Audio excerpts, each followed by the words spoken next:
var. Sensiz dünya bizlere dar. Selam sana ey kutlu yar. With submission, faith and patience, you conveyed the noble message, brought us light through your guidance. Peace be upon you, my beloved. Ya Habibi, ya Muhammad, ya Nabi, salam alayka. Ya Rasul, salam alayka. Ya Habib, salam alayka. Salawatullah alayka. Ya Nabi, salam alayka. Ya Rasul, salam alayka. Ya Habib, salam alayka. Salawatullah alayka.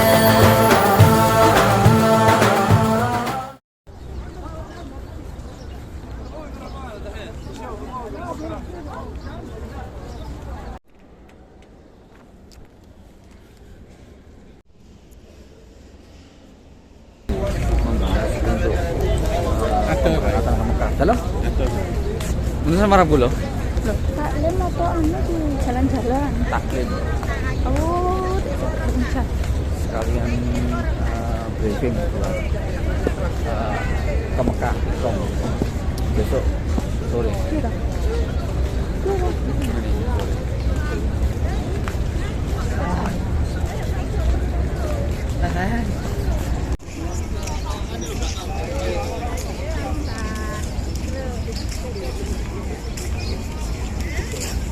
Tadi kayak cara taklim.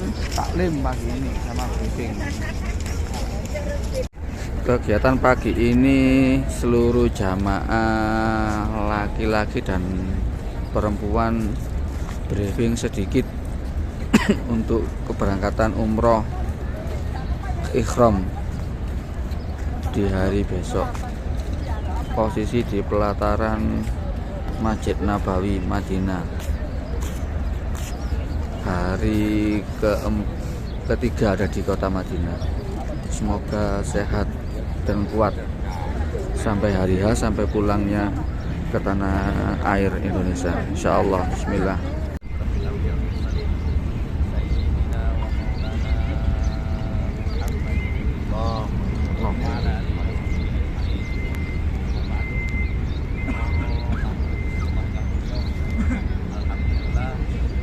Pagi yang dingin ini seger ya, semangat.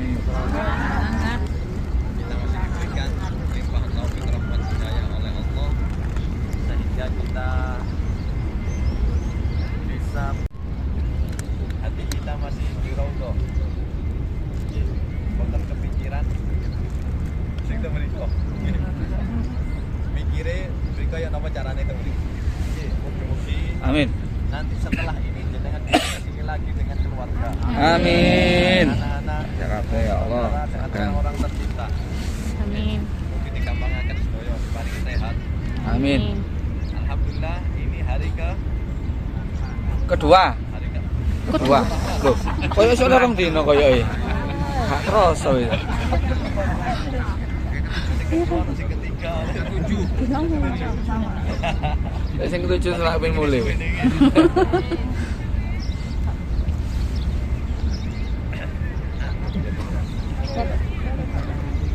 Mandi sun, mandi sunnah. Ya. Mandinya seperti apa? Seperti biasa, basahi semua. Mandi sunnah. Niatnya apa? Nawaitu huslal ihram. Apa? Nawaitu huslal Bahasa Arab. Kalau bahasa Indonesia apa?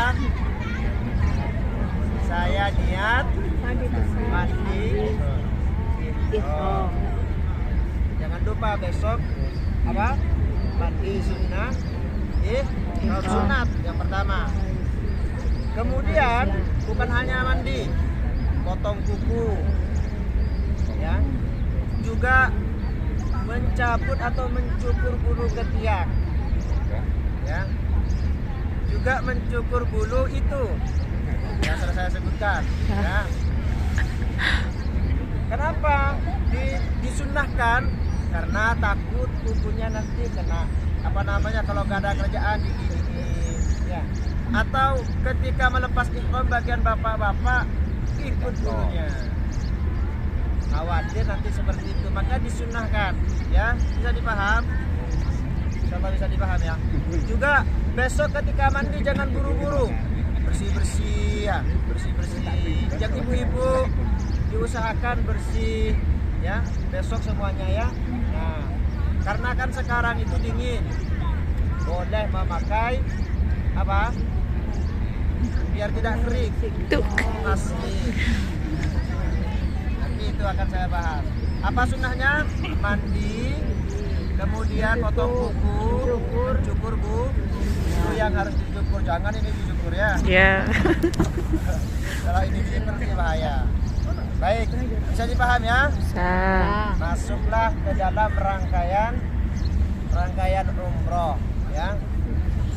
Sebelum Bapak Ibu keluar dari kamar, sudah dipastikan mandi sunnah. Kemudian yang bapak-bapak pakai kain umroh. Ibu-ibu juga memakai pakaian yang mau dipakai besok, ya. Bisa dipaham? Bisa. Kemudian setelah itu kita turun. Dan teknisnya nanti saya jelaskan. Menjatuhkan niat di mana? Setelah itu di Ali. Jadi besok atau semua orang yang datang dari Madinah dan ingin umroh, tempat mikotnya di mana? Bir Ali. Tidak boleh lebih dari Bir Ali. Nanti aja Ustaz, kalau dari Bir Ali itu kelamaan. Yang mau nahan larangan ihram kayaknya terlalu lama. Nanti aja di Mekah di Masjid Aisyah tidak boleh. Tidak kalau nanti tidak niat di Bir Ali, mau niat di Masjid Aisyah itu percuma. Itu namanya mujawazatul miqat atau melewati tempat miqat. Jadi kita dari Madinah hendak ke Mekah dengan melaksanakan umroh, tempat miqatnya di mana? Bir Ali. Meskipun tidak di Bir Ali nggak apa-apa, di mana? Di Dzul Hulaifah. Karena Dzul Hulaifah itu nama tempatnya, Bir Ali nama masjid. Ya, asalkan ada di Dzul Hulaifah. Bisa dipaham? Bapak-bapak, ya, bisa dipaham ya. Yang pertama apa? Kewajiban kita adalah menjatuh yang masuk kepada rukun-rukun umrah. Rukun-rukun umrah yang pertama adalah niat. Hadisnya jelas ya. Hadisnya innamal a'malu binniyat. Jadi harus niat. Besok insyaallah Foto selanjutnya kita ke Masjidil Haram.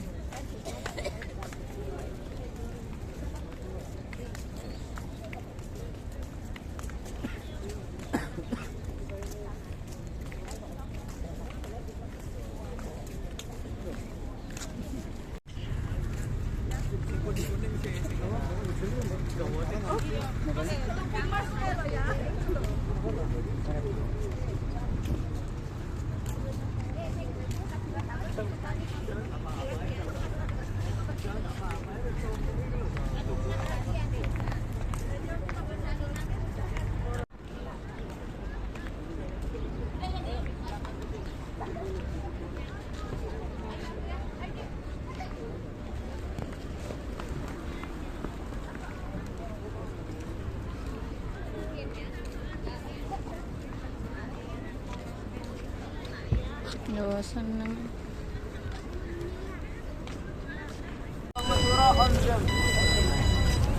Kenapa dinamakan Ghamamah?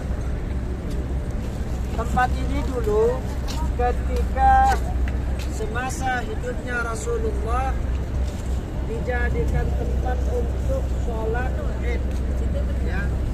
Idul Fitri dan Idul Adha. Suatu ketika kota Madinah ini mengalami masa-masa sulit atau zamanul qahdi, zaman paceklik, tidak ada air sama sekali.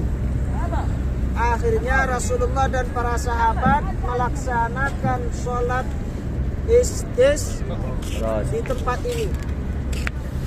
Ketika melaksanakan sholat istisqa, biidznillah Bapak Ibu, Allah Ta'ala mengirimkan awan yang begitu tebal, dan seketika itu pula Allah Ta'ala menurunkan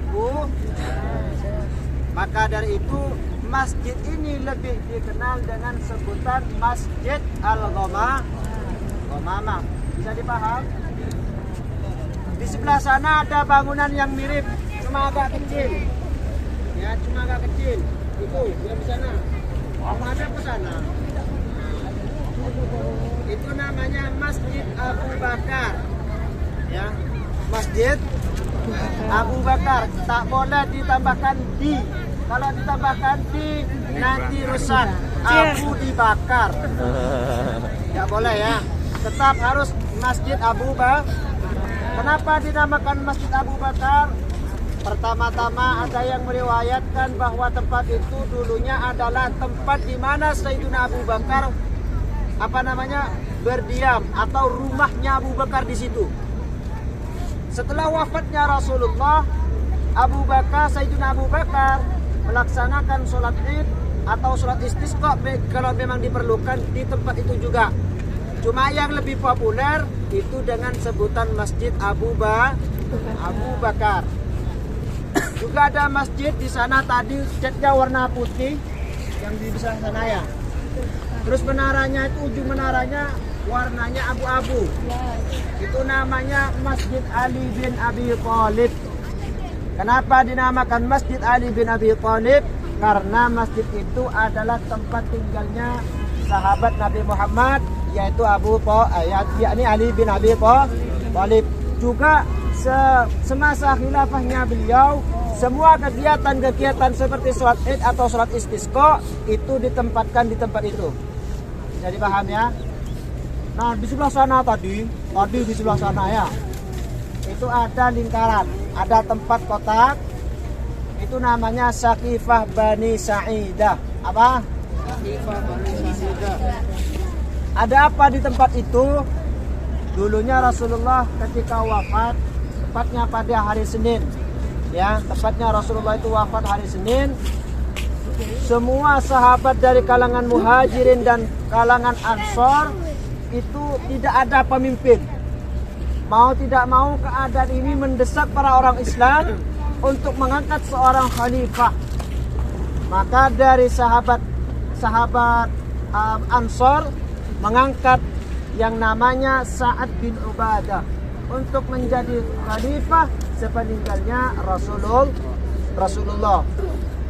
Hal ini tidak direstui oleh beberapa sahabat yang lain, terutama sahabat Muhajirin. Akhirnya Sayyidina Umar bin Khattab mendatangi tempat itu yang hampir saja melantik Sa'ad bin Ubadah dan mengatakan bahwa yang lebih pantas dan yang lebih layak menjadi khalifah sepeninggalnya atau pasca wafatnya Rasulullah adalah Sayyiduna Abu Bakar. Kenapa demikian? Karena sudah ada isyarah dari Rasulullah. Ada isyarah. Apa isyarahnya dari Rasulullah? Ketika Rasulullah sakit parah, tidak bisa sholat, yang ditunjuk untuk menjadi imam itu adalah Sayyiduna Abu Bakar radhiyallahu taala anhu. Itu menandakan bahwa nanti yang pantas dan layak dan lebih bijaksana menggantikan Nabi Muhammad adalah Abu Bakar Siddiq radhiyallahu anhu. Dan bisa kita lihat yang sering FYP di TikTok kita dan juga sekarang bisa kita lihat langsung Qubbatul Khadra. Apa? Qubbatul Khadra atau bahasanya kubah hijau. Kenapa warna itu tidak sama dengan kubah-kubah yang lain? Itu ada itu loh. Yuk lihat dulu, mana kubah hijau, mana kubah hijau. Ya, kelihatan. Itu adalah dulunya Masjid Nabawi itu tidak seperti ini Bapak Ibu ya. Jangan dibayangkan di masa Nabi Muhammad itu sudah ada gerbang 310. Gak ada. Jadi Masjid Nabawi itu sangat kecil, bersampingan dengan kediaman baginda Rasulullah. Di mana sekarang kediamannya Rasulullah itu di bawahnya Qubbatul Khadra tadi. Dulunya tempat itu sebelum menjadi milik Rasulullah milik 2 orang anak yatim. Dan juga dijadikan tempat pengeringan kurma. Selain itu juga disebutkan dalam beberapa kitab sejarah, di sana terdapat kuburan-kuburan orang-orang sebelum masuk Islam, bukan orang-orang jahiliyah. Ya. Akhirnya dibeli oleh Rasulullah kepada dua anak yatim tersebut untuk dijadikan tempat tinggal. Setelah dibeli, Rasulullah juga membangun masjid. Makanya kalau masuk Raudhah itu bisa dilihat nanti. Ya, Insya Allah nanti akan saya tunjukkan di mana batas Masjid Nabawi yang asli itu. Ada di dalam, nanti ada pilar Hududu Masjidin Nabawi. Jadi sangat sedikit, ya, sangat sedikit, tidak lebar. Kemudian Bapak Ibu yang dimuliakan Allah Taala, Raudhah, ya, Raudhah yang sudah sebagian Bapak Ibu sudah masuk, alhamdulillah, itu adalah tempat yang sangat spesial. Kenapa dinamakan tempat yang sangat spesial? Karena baginda Rasulullah bersabda, "Ma baina baiti wa minbari raudhatun min riyadil jannah." Dalam sebagian riwayat ada tambahan wa minbari ala haudi. Apa artinya? Tempat yang berada di antara rumahku yang sekarang menjadi makbarahnya Rasulullah, ya. Ada makbarahnya Rasulullah, di sampingnya kita ada Sayyidina Abu Bakar dan ada Sayyidina. Jadi posisinya itu gini Bapak Ibu. Ini makamnya Rasulullah ya. Satu kamar, satu tempat. Terus setelah sejajar dengan Rasulullah, agak ke belakang sedikit, agak bahunya Abu Bakar ini agak tidak lurus. Itu Sayyidina Abu Bakar, kemudian Sayyidina Umar. Kenapa Rasulullah dimakamkan di situ? Kenapa enggak dipakai? Ya, kenapa? Karena dalam hadis Rasulullah Shallallahu Alaihi Wasallam bersabda, seorang nabi itu dimakamkan atau dikuburkan di tempat di mana ia meninggal. Kebetulan Rasulullah meninggal di tempat. Kalau meninggal di Jawa mungkin bisa di. Baik Bapak Ibu. Ma baina baiti wa minbari raudhatun min riyadil jannah. Yang artinya apa? Tempat yang berada di antara rumahku atau sekarang makbarahnya Rasulullah, makamnya Rasulullah, dan mimbarku adalah satu taman dari beberapa taman surga. Ini Bapak Ibu yang dimuliakan Allah, apa artinya taman dan raudhah itu? Raudhah secara bahasa adalah tempat yang mempunyai bunga, ada bunganya, ya, ada pohon-pohonnya, juga ada airnya, ya. Tempat yang ada bunganya, ada pohonnya, ada airnya. Intinya tempat yang indah, ya, tempat yang indah. Kenapa tempat itu disamakan dengan Raudhah? Ulama mengatakan, salah satunya Al-Imam Abdul Rauf Al-Munawi dalam kitabnya Faidul Qadir. Beliau menerangkan seperti ini. Apa arti Raudhatun min riyadil jannah? Bisa jadi ini adalah majas. Bisa jadi ini adalah penyerupaan yang dahsyat. Secara arti bagaimana? Tempat itu adalah tempat yang akan diangkat oleh Allah Ta'ala kelak ketika hari kiamat dan diletakkan di surga. Maka berbahagialah yang sudah datang dan yang akan datang ke tempat itu, insya Allah min ahlil jannah. Amin Allahumma amin. Sama seperti hadis kemarin, Uhuduh ruknun min arkanil jannah. Gunung Uhud itu adalah satu pilar dari beberapa pilar surga. Artinya bagaimana? Gunung Uhud itu nanti akan diangkat oleh Allah Ta'ala ketika hari kiamat dan diletakkan di surga. Orang yang datang ke tempat itu, insya Allah secara tidak langsung sudah datang ke tempat, salah satu tempat surga. Amin Allahumma amin. Baik, kemudian di sebelah sana Bapak Ibu, ya, alhamdulillah kemarin sebagian sudah ada yang jawab. Dan ini burung dara.